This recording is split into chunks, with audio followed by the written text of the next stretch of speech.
Hi, welcome back to the Windows 8.1 UX Design Jumpstart.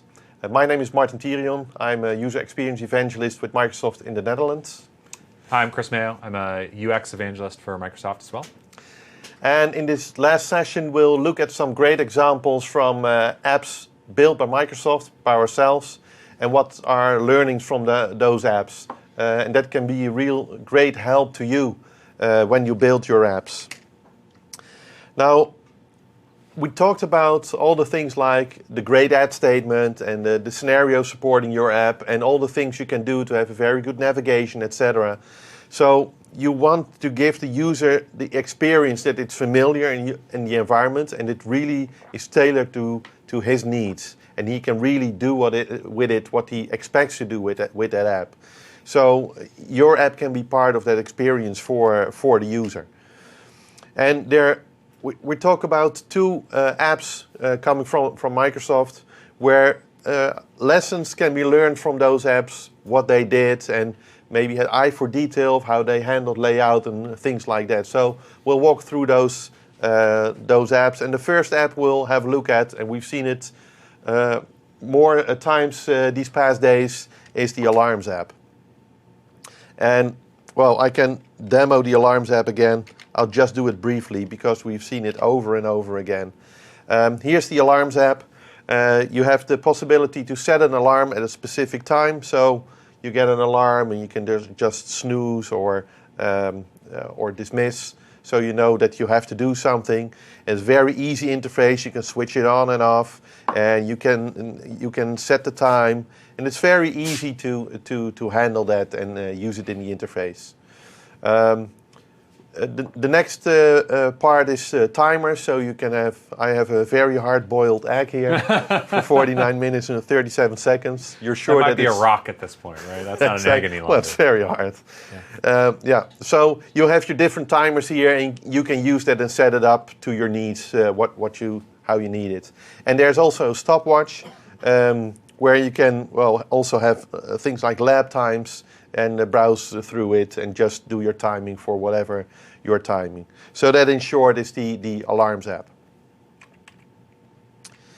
When we're looking at the principle of less is more, this is what the team also did. They also looked at what is the great add statement for this Alarms app. And it looks a bit, or it sounds a bit funny, right? You're building an Alarms app, so why do you need a great add statement? Well, still again to have focus for that app and what you will and will not implement in that app. And in this case, they came up with the greatest app in the store for working with time. And that's very, it's a very small, short sentence, but it has a lot of focus for the team. And what they did next is had brainstorming. So together with the team, they did some brainstorming, and you see here there's a whiteboard and all kinds of post-it notes where they had the various IDs for the app, the scenarios, features and stuff like that. They did voting on the scenarios and features, so they know this should be the most important scenarios for this app or the features and etc. So again, this is a team effort which really helps to brainstorm and get great ideas for the app to make the app great. So in this case, what will the app be great at? We've seen that, of course it's about time, but they thought of core scenarios. So for instance, an app that wakes me up no matter what. That seems very simple, but you also have to take into account what the system can do. Right. So maybe the system, your PC is going to sleep. How will it wake up and your app being run to notify people? But also confidence scenarios. For instance, I know that the timers are accurate. Of course, when you want to have a very hard-boiled egg, you want to make sure that it's really hard. Right. And it's less than 49 minutes. Exactly. So, but you want to make sure that the timing that you set is accurate. Otherwise, something will fail, or you will be too late or too early. And they also want to have some delighters as the core scenario. So for instance, it should only take a second to set an alarm. Of course, they could have come up with all kind of hard ways to set the timer, or maybe have some drop downs and stuff like that. But they want to make it fun, but also very practical and fast to set the timers. So when we look at the core scenarios, precisely timed alarms, notification must be displayed even if the system is on standby. Also, if the alarm goes off, you should hear the alarm, although the device might be muted. So, because an alarm is something different, right? And also, alarms can be snoozed from the notification. Now, talking about confidence and delight, they want to have customizable alarms. Of course, well, the alarm should be like customizable, the time, but also maybe on which day or what the sound is for a specific alarm. So you know when you hear the alarm, well, what's happening or how you should respond to that. And of course, it should also be very performant, very fast to use. But also the delighters, a great touch-first experience, great side-by-side support. So even have it in a small window besides the work you're actually doing, maybe to time an exercise or something like that, or the work you're doing or a presentation. Those are things that you can, they had as a goal for this app. Now when we talk about navigation, we talked about, for instance, navigation bar, right? That's a standard thing that you can use, a control that you can use. But for this app, they came up with just the on-screen navigation. So you see the alarm, and you can go to the timer tab, and you can go to the stopwatch. Right. It's very easy to navigate, and there will never be more than 3 pieces you want to navigate between, and they're very small, and so you have room for the navigation. So decided to have that all on screen and have that as a navigation model. And again, they really thought this through if this was the best solution, or they should have a navigation bar. So again, thinking about navigation in your screen, in your application. And I think that the team did a really, really great job. If you look at that navigation scheme, you know, and this is when we talked yesterday about patterns and maybe, you know, 2 different patterns or mixing patterns, you know, between flat and hierarchical and stuff. But the team really thought about scenarios. I mean, this is a utility app where there's really only 3 different scenarios, and they could have set that up as being, you know, like a flat scheme where like I'd have to go to a navigation bar to switch between like the different groups of timers and alarms and stuff like that, or you know, have them be like in like a hub with different sections of here's all my alarms or the first 6 alarms, and then here's the timers I have and stuff like that. But when you look at the UI, it's just super straightforward and super simple. I go into that app for the first time and I can see what it does. It's alarms, it's stopwatches, and it's timers. And it's easy to switch between them and use them. And it's funny because, you know, if you tried to apply that same thing to like a news app where maybe I had 20 different categories, I mean, they'd be littered everywhere and it would be taking up a lot of screen real estate. Exactly. It just wouldn't work. So I think it's a great example of just a team going through and saying, hey, what are we about? What are these scenarios? How can I make it as fast and fluid as humanly possible to navigate amongst those different scenarios and just get that timer started or just get that alarm set and go back up to what I'm doing? Yeah, and the beauty of when we look at the app again, for instance, when we have the alarms app and the middle one, almost lunch, when I open it up, you see that everything is in green. Yeah. So it gives me, with the navigation, a lot of context of which alarm I'm using in this case. Or when I just save to go back and go to the other one, you see everything is pink in this one. Right. So also color is being used here in the navigation and to give you an idea where you are and what kind of information you're looking at now. Okay, so that's the navigation. Now the UI controls. They wanted to use controls built in the platform as much as possible, because it gives you a very quick jump start on building the app. But they also want to focus on where they could differentiate or help the user maybe in a better way or in a different way to customize it. So they went in customizing controls to adapt it to their IDs and how they can make it personal to the user, and really stand out with that alarms app. So that's what they did. They modified some of those controls For instance, we already talked about once and repeats, where they just use a toggle, right. and just use a color to switch between those two. Those were just standard things they used, but just tweaked a little bit to get a better use of that.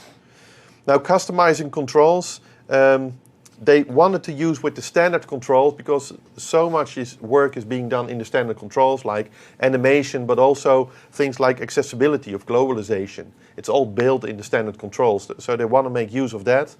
And there's a little video here we want to watch that shows what the team was thinking about this. All right, so the designers had a great idea for what they wanted the app to look and feel like, but unfortunately it wasn't quite along the same lines of what XAML provides us by default. If you look at a regular text box, it has a border, it has a background. With a checkbox or a toggle button, you have a solid outline and the contents within there. The designers wanted something that was slightly different. They wanted a larger typography. They wanted a transparent background for text boxes, and just in general, larger buttons. And the great part about XAML is with all the basic controls, you can just override their styles and templates and get the design exactly how you want it to be. So that's a very nice introduction in how they were thinking about using those controls, and especially with the text control, make all those borders disappear, make really part of the experience.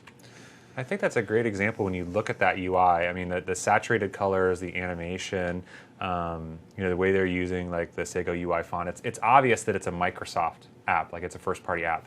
But even in that app, they turned up the personality a bit. Like you had said, with that text box not being the square around it with the X, they made it just something that felt really, really inline and seamless to the UI. Changing that radio button for once and repeats to being based on color and not on the radio button itself.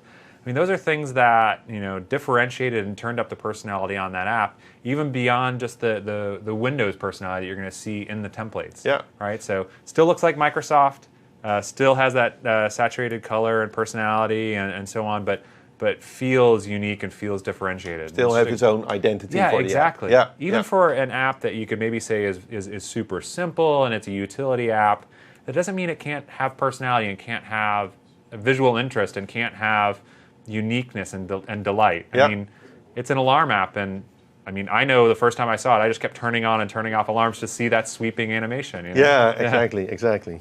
You did the same. I did the same, me just too. over and over. It took me hours. Okay, when we look at creating light with custom controls, so their design goal was to have a control to set and read the time. These are some early sketches that they used for the ideas on how to manipulate the time and how to work with those circles. And that dial control is now a visual that they use throughout the app, and it's clear to everyone, right? You see the dials, you see how you can handle it, you can change the time, and it's very visual. So they put a lot of work in building this app. This is an early prototype of the dial app, where you see there are the alarm timer and stopwatch, so that changed a bit. But you see that the colors and the circles were already there. But it was all about making it beautiful, but also making it readable. So it doesn't make sense if it's only beautiful and no one understands what it is, or you have to have a very good eye for detail to see what the time is, for instance. So they took it very seriously, and even this simple control, now you see it, they put a lot of effort in just fine-tuning and make sure that this was a good control and good usable for the user. Now, designing the dial control, they thought of the Windows 8.1 personality. They want to be part of that, but also the direct manipulation and the delighter moments of the control, like you said, like switching it on and off just because the animation is so beautiful. Right. Let's watch another video where the team explains about this control. As part of the challenge with this simple apps is One is the physical aspect of it, like how do you fit the simple apps into a Windows 8 model? Like how do you make the content shine, because it's an alarm app, it's not a media app, it's not a news app. And the second one is how do you bring surprise and delight, because that's one of the goals for the apps in this release. New things we introduced here is the dial control. It's supposed to be simple to use, but it's got like inherent complexity in actually building it, because one thing is we never really did anything like this before, so this is a new type of control, and prototyping really helps there. It helps us to uncover the potential challenges, both technically and from interaction standpoint. So when you look at what they explained in the team, in all the work that went in this one control, in this very simple app, you see that eye for detail really matters, right. And pride in craftsmanship. And then you really get an experience that delights the user and is very good to use.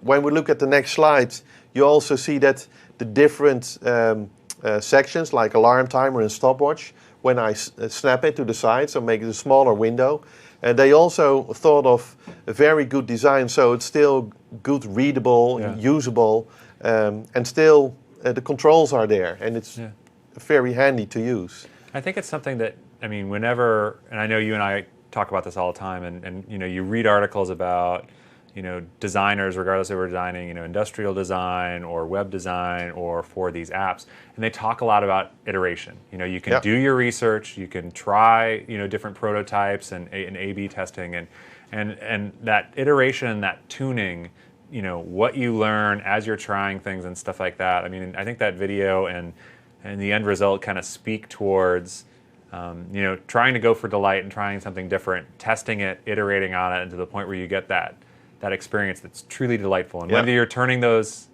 alarms on and off or setting the time of a timer just through direct manipulation, the control just feels right. Yeah. It feels super high quality. Yeah, but it needs a lot of eye for detail and also thinking about performance, and it works everywhere in the same way, and it still has this good feel of the animation and stuff like that. So that's the work you can do to really bring those delighters in an app and still make it very functional. So layout. Again, there was a very good thought of how the layout was of this page and how you can use the on-screen commands very good to still switch on and off the alarms, for instance, or go to another alarm, as we've seen in the demo. A very nice layout there. Also for things like the different timers, to remove a timer just by clicking, have an on-screen delete button, because that's all of the part of the core scenarios, right? There's nothing much to do with the timer. And if you look at that last screenshot, I think it's, again, one of these things we talked about in layout. We talked about on-page core scenarios versus transient UI. That's something that right there, that plus sign in the upper right-hand corner, I look at the screen, and I remember the first time I looked at the app, the first time I saw it in an early build, it was totally apparent on how I would add a new timer. Yeah. I saw the plus button. I tapped on it. I got that practice test. I went ahead and set all the parameters and the parameters of what the practice test was going to be like and stuff like that.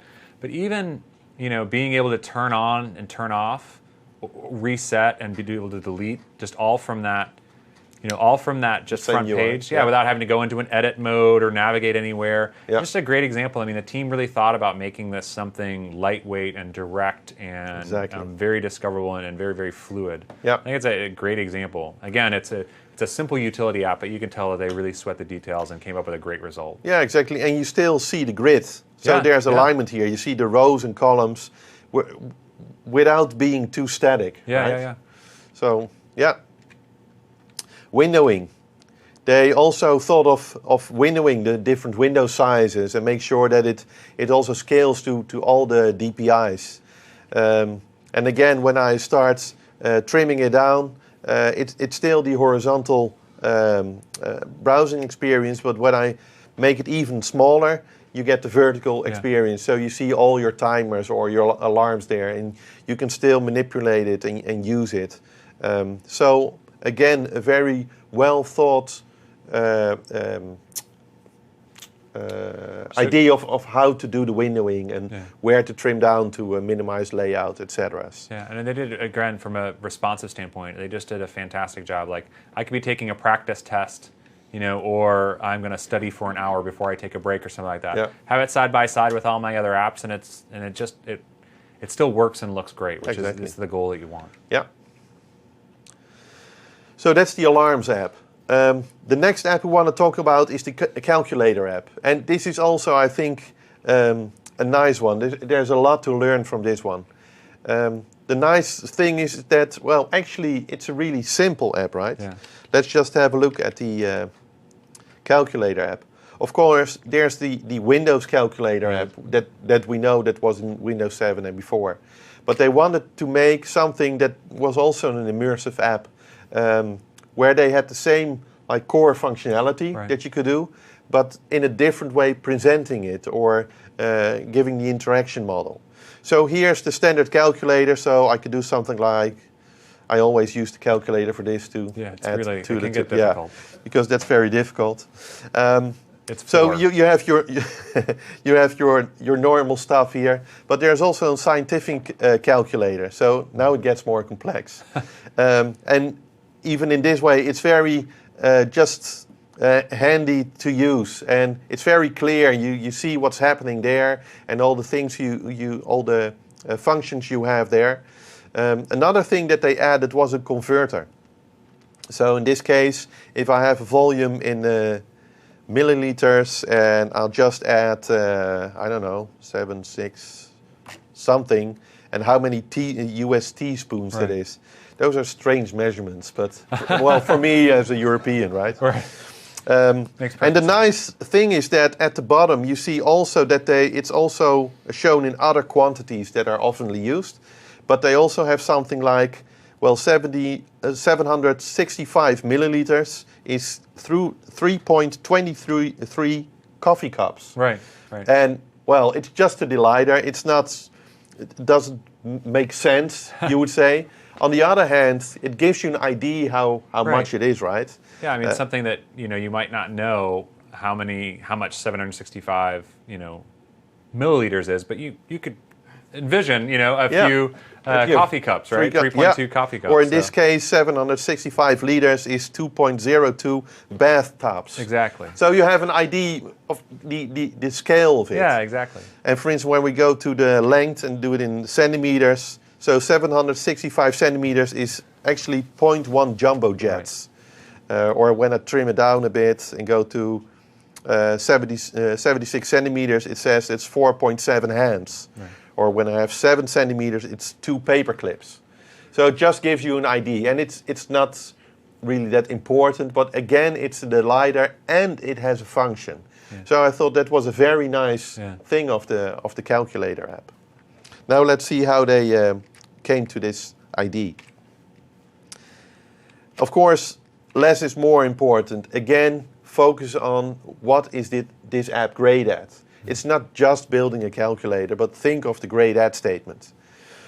Now, they came up with core scenarios. They wanted to make it, gave it the same functionality as the desktop app that was already there.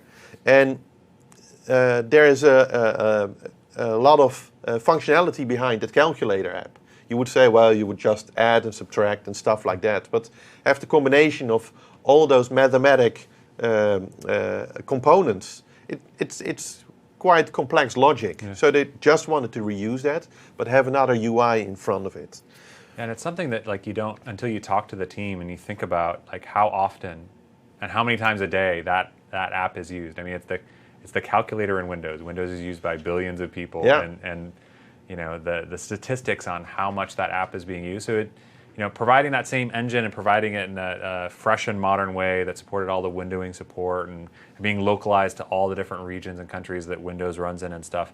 I mean, it might seem like a fairly simple task or a fairly simple app, but they did a great job, and it was a lot of responsibility to provide, essentially a replacement for the calculator that people have been using, since the beginning of Windows, right? Yeah, exactly. Yeah. Yeah. So again, it should be useful, and they wanted to make it beautiful, but the main scenario is just using it, maybe with a test or with just calculating something for your work. So it should be very fast and fluid and good to use. So they wanted to give it a new, fresh, modern experience, but also think about localization and globalization, which is very important to use even with a calculator. And also they want to make sure that it was great at all sizes. So if you just snap it in a very small window, then it would still be very good in use and a very good companion for your work. Now, thinking about confidence and delight, of course, confidence is in the accuracy. You don't want to have the wrong numbers when you do a calculation, right? But also have the scientific calculator there and the everyday conversions. Now, that's new in this app compared to the desktop calculator, to just do the conversions of specific measurements of length and volumes and things like we showed in the demo. But also have fun unit conversions, as we saw, like the bathtubs or the jumbo jets and things like that. So it's a delighter, but again, it also gives you information. Now, thinking about the layout, and this I thought was, I really was amazed by what the team did, because this was the least of the problems, in my opinion. Right. But then when they talked about this, it's not just about putting just letters and numbers on buttons and center it and you're done. They needed really several rounds of tweaking to really make it work and to look fine. So this is really pride in craftsmanship and have eye for detail. Now, what did they do? This is the first, let's say, the first round that they did. So just have a simple, all those numbers and all those specific buttons, fill them up with the text and center it, and there it was.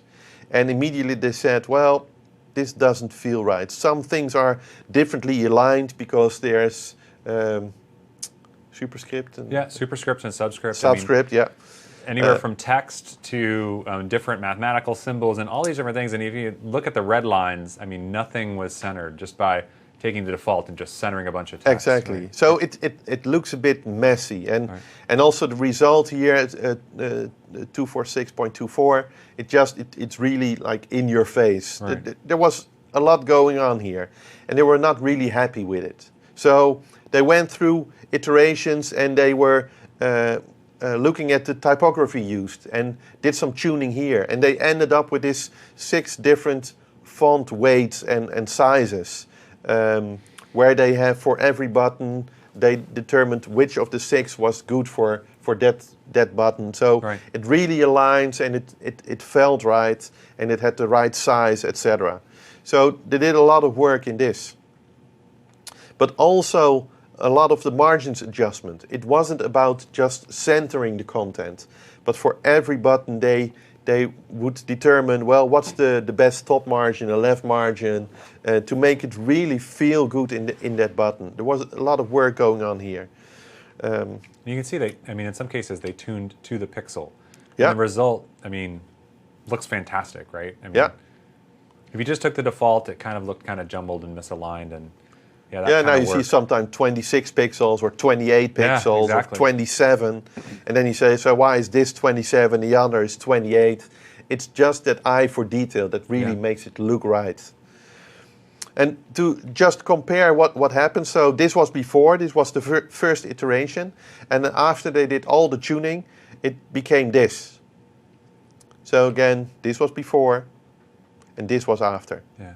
And you see that this is a more clean UI. The result is good readable, but it's less in your face. It's not that bold font anymore. Yeah. And the rest is very good tuned to the buttons, so it really feels good, and it has a good layout. And that was the thing that I thought was really funny when you looked at that first version. Even if you took the red lines off, it looked okay, but it did look like some of the text on the buttons was bigger than others, and it almost gave you that weird feeling like, why is this Like, why is to the power of 10 more important than like sine or cosine or pi or something like that? Yeah. It was really, really strange until you see the end result when everything is aligned well and everything is the same, relative size and weight of font. It just suddenly, everything feels nice and even and balanced. Exactly. Yeah.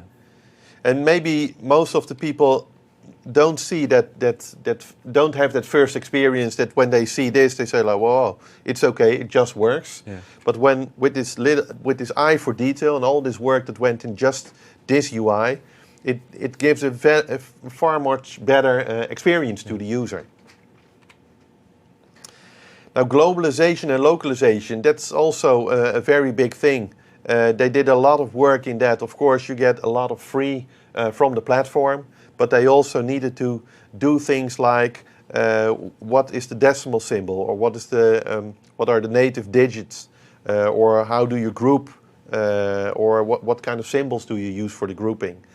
So they had to get information about all those regional formatting for numbers and use that in the UI as well. So it really reflects what the user is well known to and what his settings are. And as you see in this screen, I have no idea what's going on here. But it's obviously a right to left language. And for the user in this language, it will feel very, very natural to his environment, what he's known to. And that's the great thing about the globalization and localized engine from Windows, is that you don't have to think about what's the decimal symbol, the decimal symbol or the digit grouping and whatnot. The APIs give that to you just for the machine as it's installed. They have that language installed, so it makes a big difference. Even substituting some of the characters, right, and putting the right character set in. It's a great boon for us as publishers that want to be truly worldwide. Yeah.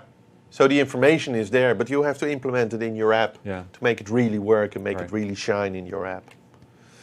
Now, this is another example. I think this was the Bengalese script.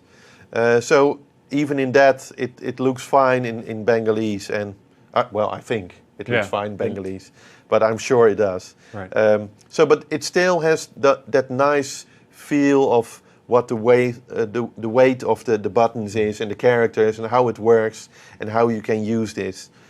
So again, all that eye for detail also in other languages and using that in globalization. Now, when you think of windowing, of course, a calculator is something that's mostly used beside other work. So you want to have it maybe on the side. You can use it in a single view, of course, as we did in the demo.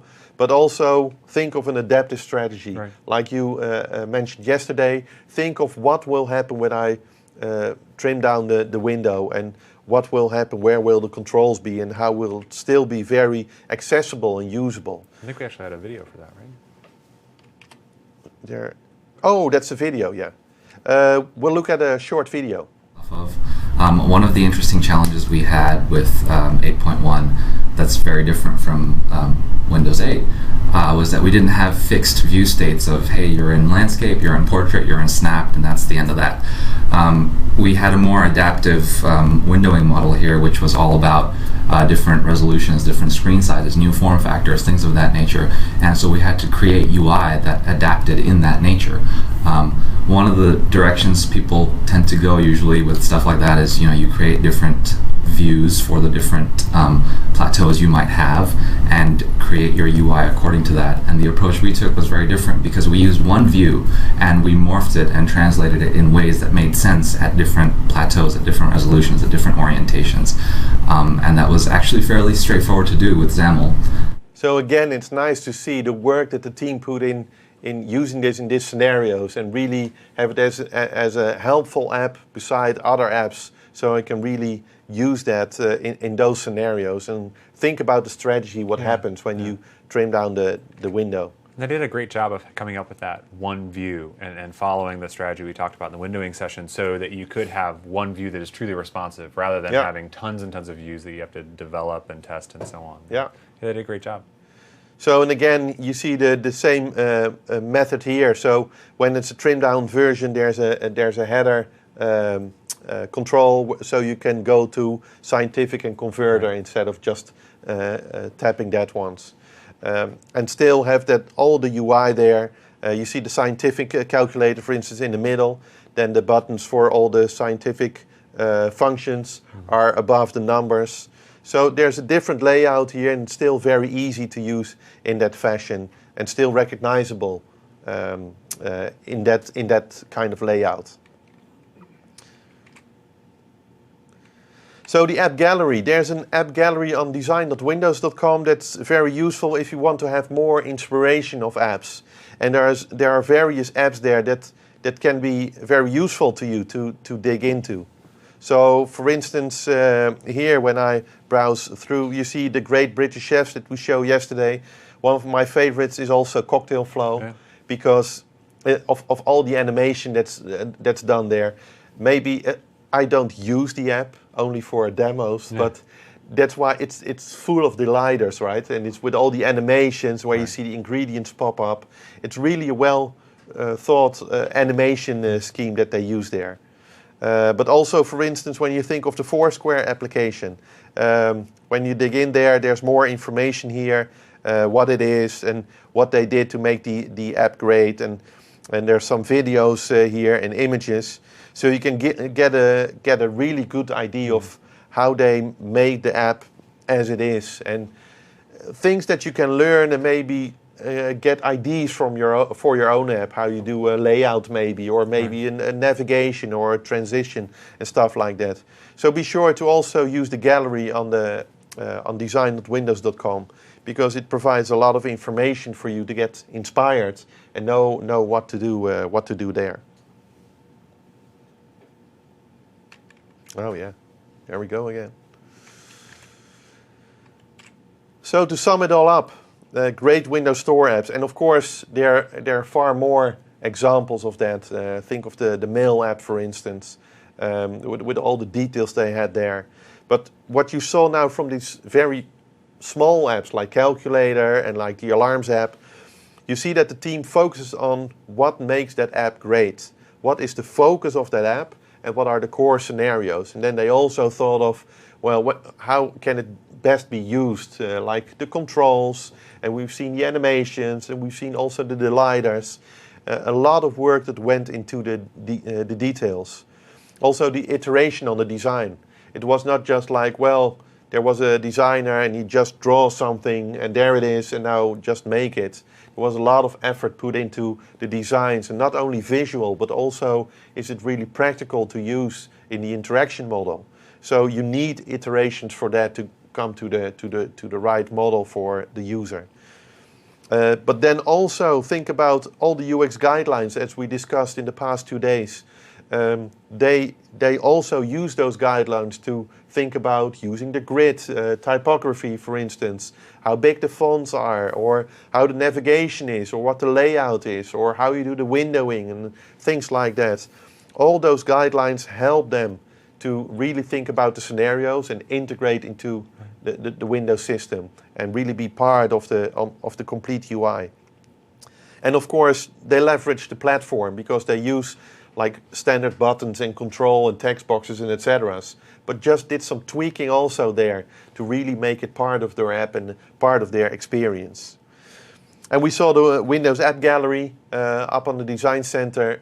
Make sure that you use that as well and see a lot of inspiration there to help you think about your apps as well. So the resources, well, we've seen that over and over again. Design.windows.com, really a good resource to use. You can find all the guidelines there. It's in separate sections with all kind of examples. You can also have download the PDF there with all the guidelines in one PDF if you want to have it offline. So all that information is there. And the Windows Store App Design Gallery, that's up there. And you can access that also through design.windows.com.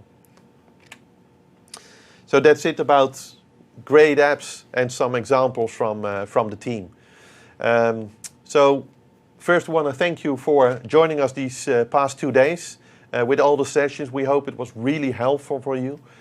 We ask you to think about the poll that you can find on the page just below the video. Make sure that you let us know what you thought of all the presentations and this material, so we can maybe improve it and help you to build great apps. I don't know if you have anything to add to that. No, just thanks a lot. Thanks for spending the past couple days with us, and thanks, Martin, for flying out here to Redmond to do the Jumpstart with me. So, well, thank you for inviting me, and see you next time. So, thank you. Thanks.